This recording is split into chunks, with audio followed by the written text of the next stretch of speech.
بسم الله الرحمن الرحيم. إنك لا تنادي فهبوا يا بني قومي أسودا أعيدوا للدنا أمجاد عصر وفلوا بالحديد لنا القيودا.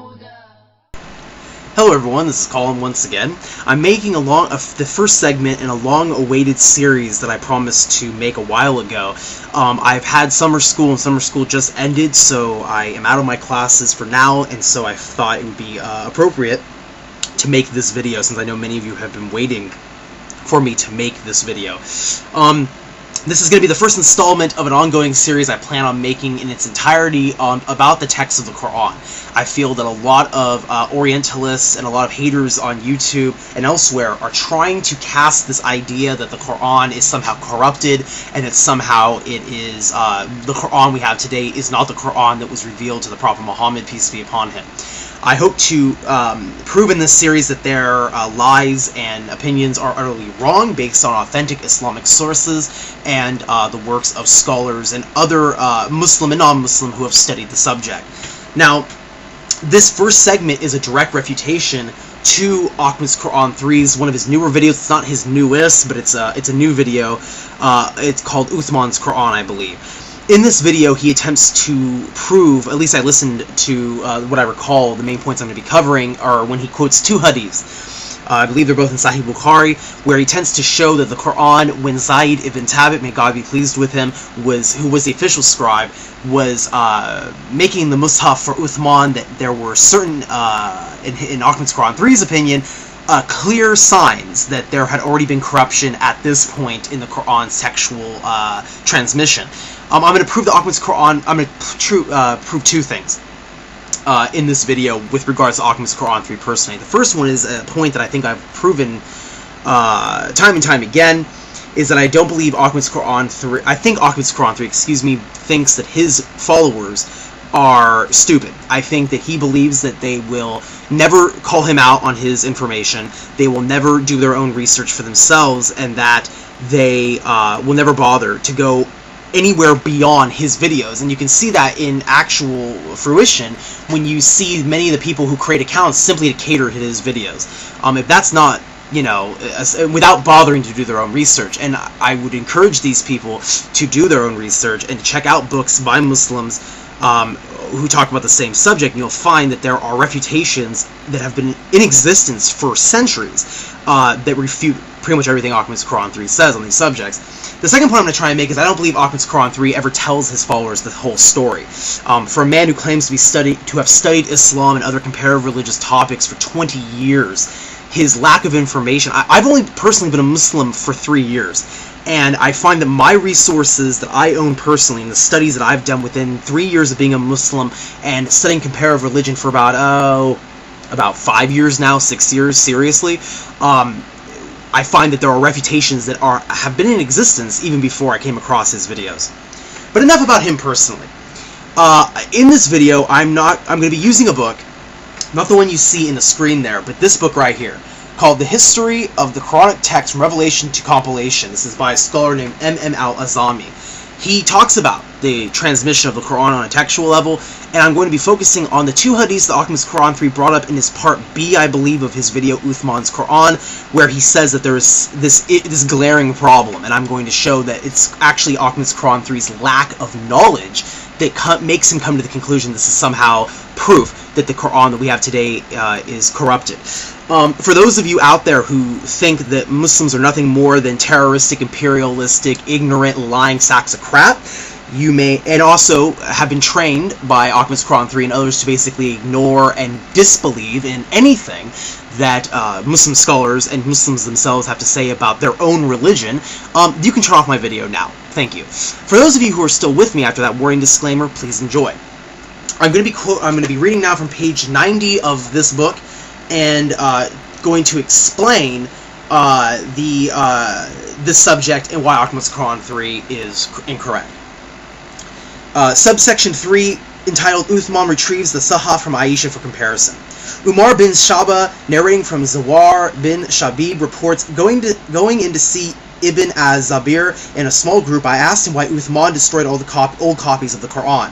He replied, during Umar's reign, an excessively talkative man approached the caliph and told him that the people were differing in their pronunciation of the Quran. Umar resolved, therefore, to collect all copies of the Quran and standardize their pronunciation, but he suffered the fatal stabbing before he could carry out the matter any further. During Uthman's reign, this same man came to remind him of the issue. So Uthman commissioned his independent mushaf. Then he sent me to the Prophet's widow Aisha to retrieve the parchments upon which the Prophet had dictated the Quran in its entirety. The independently prepared mushaf was then checked against these parchments, and after the correction of all errors, he ordered that all other copies of the Quran be destroyed. End quote.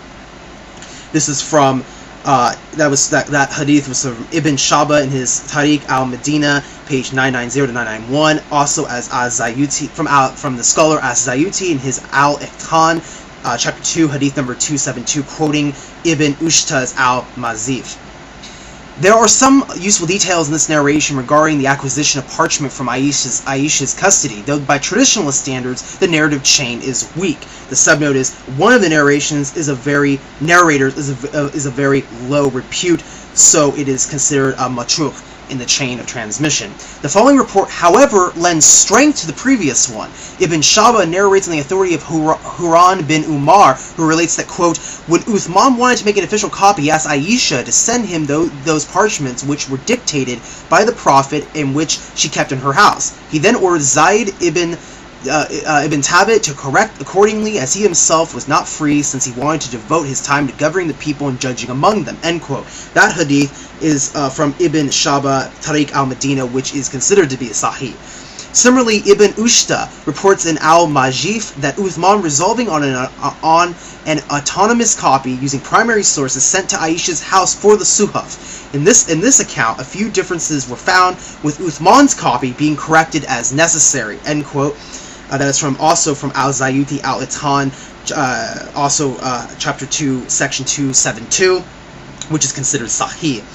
Gathering these narratives together gives us the following. Uthman prepared an independent copy, relying entirely on primary sources, which included the companion's parchments along with additional material held by Aisha. Now, this is the longest note in this section by the scholar. Now, please listen carefully, ladies and gentlemen, because you will find that this scholar's footnote, okay, I'm about to refute Ahmadsquran 3 by using a footnote. This isn't even part of the main text. This is a footnote. And please listen very carefully. And keep in mind, he's quoting these two same hadiths this scholar deals with and explains how this is not actually an issue, but if Ahmadsquran 3 had known what the companions of the Prophet knew, then he would not have made this error. Quote, this can also be concluded from the following hadiths in Sahih al-Bukhari. The first hadith. Zayd bin Thabit reports that when he was compiling the Quran during the reign of Abu Bakr, he could not locate two ayahs from the end of Surah Bara till he found them with Abu Kazima al-Ansari, with no one else possessing a first-hand copy. The complete suhaf were kept in Abu Bakr's custody till he passed away. That's from Sahih Bukhari. It's considered Sahih, hadith number 4986. Continuing, the second hadith. Karaj bin Zayd bin Thabit transmitted from his father that from his father Zayd bin Thabit, while we were copying the mushaf, I missed an ayah, numbers 23 from Surah Al-Azab, which I used to hear the Prophet reciting. We sought it until it was found with Kazima bin Thabit al-Ansari, and then inserted it into the proper surah within the mushaf. That's also from Sahih Bukhari, hadith number 4988. So, let me pause for a second, end quote. These are the two hadiths that Ahmadsquran 3 deals with in his videos. And he makes this little jibe about how he sees an error because if Zayd was making an exact copy from the suhaf done under Abu Bakr's reign, why would there be even more missing hadiths if they were just making a direct copy? This, ladies and gentlemen, the rest of the footnote will explain why Ahmadsquran 3 is simply ignorant. Quote, these two hadiths have caused confusion among some scholars, mainly due to the proximity of the two names. Note that the two are distinct, Khuzaima and Abu Khuzaima. Now, when we read the hadiths carefully, we see that Zayd used the word suhaf for the collection during Abu Bakr's reign, and the word mushaf, or mashif, plural of mushaf, for the work he did under Uthman's supervision. Thus, we may safely conclude that these are two different instances of compilation. Note that in Sahih Hadith number 4986 falls into the section concerning the Quran's collection during Abu Bakr's time, and number 4988 during Uthman's. If we consider the second compilation to be Zaid's work on an independent copy of the Mus'haf, then everything becomes clear. On the other hand, if we assume that Zaid was simply making a duplicate copy for Uthman's based on Abu Bakr's Suhaf, not an autonomous copy, then we must confront the awkward question as to why Zaid was unable to locate verse number 23 from Surah Al-Ahzab, since all the verses should have been right in front of him. Of interest also is that Zaid uses the first person singular pronoun in the first narration and the plural we, indicating group activity in the second. All of this strongly bolsters the view that the second compilation was indeed an independent endeavor. End quote. And as the other hadiths I just quoted from other Sahih hadiths prove this point even further. Scholar simply clarified the mistake that people make when looking at these hadiths when they get confused, and actually refute, not even knowing who Ahmadsquran3 was, refuted his argument. Now, let's continue. The subsection 4 is Uthman retrieves the Suhaf from Hafsa for verification. Quote, Zaid bin Thabit said, when I was revising Uthman's independent Mus'haf, I discovered it lacked the ayah, so I searched among the Muhajirin and the Ansar for someone who had written in the Prophet's presence. So I found it with Kazima bin Thabit al-Ansari, so I wrote it down. Then I revised once more and did not find anything questionable. Uthman then sent to Hafsa and asked to borrow the Suhaf, which had been entrusted to her. She gave it to him only after he vowed to return it. In comparing these two, I found no discrepancy, so I gave it back to Uthman, and he, with an elated spirit, ordered the people to make duplicate copies of the Mus'haf. End quote. So this time, the independent copy was rechecked against the official Suhaf, which resided with Hafsa. One may wonder why Caliph Uthman took the trouble to compile an autonomous copy when the end product was to be compared with the Suhaf anyway. The likeliest reason is a symbolic one. A decade earlier, thousands of companions engaged in the battle against apostasy in Yamama and elsewhere were unable to participate in the Suhaf's compilation. In drawing from a larger pool of written materials, Uthman's independent copy provided these surviving companions with an opportunity to partake of this monumentous endeavor. In the above account, no inconsistencies were found between the Suhaf and the independent Mus'haf, and from this two broad conclusions emerged. First, the Quranic text was thoroughly stable from the earliest days and not, as some allege, fluid and volatile until the 3rd century. And second, the methods involved in compilation during both reigns were meticulous and accurate. End quote. And we will end this section here. Thank you, ladies and gentlemen, for paying attention. I know that this is a longer video than I usually make by at least a couple minutes, but I want to point out and stress, I cannot stress this enough, the lies and the disinformation that are provided at the hands of Ahmadsquran3 and others like him. There are valuable references that are out there. This book, I recommend anyone who can get it from their local library or buy it personally. I will try to provide links to where it can be purchased. I recommend wholeheartedly purchasing these books. Also, another book I've used in several videos to refute allegations, which I will be also utilizing in this future videos of this series, is The Sciences of the Quran by Sheikh Yasir Qadhi.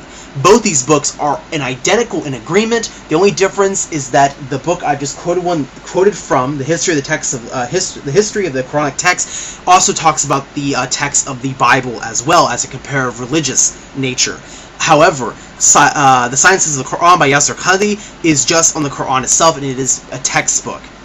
So, thank you for listening, everyone, to this video. This is, again, the first installment of an ongoing series where I will be discussing the compilation of the Quran from revelation to textual form, and hopefully, inshallah, God willing, refute the allegations that these haters are bringing up, based usually on ignorance and disinformation, that the Quran that we have today is corrupted. It is not corrupted, and God Almighty entrusted that it never would be corrupted. Thank you, everyone, for watching. Assalamu alaikum rahmatullahi wa barakatuh. Peace be with you all.